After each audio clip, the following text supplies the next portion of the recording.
నమస్తే. శ్రీ పరంజ్యోతి అద్భుతం. బెంగళూరుకి చెందిన సరస్వతి గారు తనకు కలిగిన అనుభవాలను ఇలా పంచుకుంటున్నారు. మొదట్లో పరంజ్యోతి ఆవరించడం అంటే ఏమిటో, అది ఎలా జరుగుతుందో నాకు తెలియదు. కానీ ఒకసారి నాకు అది జరగడం ప్రారంభమై అది నా అనుభవం అయినప్పటి నుండి నాకు అర్థమైంది.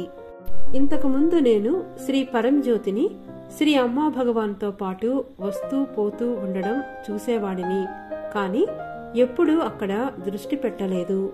నా దృష్టి అంతా శ్రీ అమ్మా భగవాన్ పైనే ఉండేది.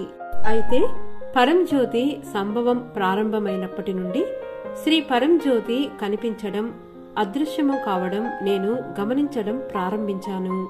శ్రీ పరంజ్యోతి కనిపించిన ప్రతిసారి నా అస్తిత్వం ఇక అక్కడ లేదని, అంతేగాక నేను అనేది పూర్తిగా పోయిందని చెప్పగలను. దీనితో పాటు దుఃఖం పూర్తిగా అదృశ్యమైందని నేను గమనించాను. గాయం ఇకపై వాస్తవం కాదు. గందరగోళం, సంఘర్షణ, ఇంకా గతాన్ని మోయడం కూడా లేవు. భయం, తీర్పునివ్వడం పూర్తిగా మాయమయ్యాయి. అనవసర ఆలోచనలు బాగా తగ్గాయి. మనస్సు ఆగిపోయింది. లోపల ఆనందం, నిశ్శబ్దం, ఇంకా శాంతి ఉంది. శ్రీ పరంజ్యోతితో బంధం, బాంధవ్యం మరింత బలపడింది.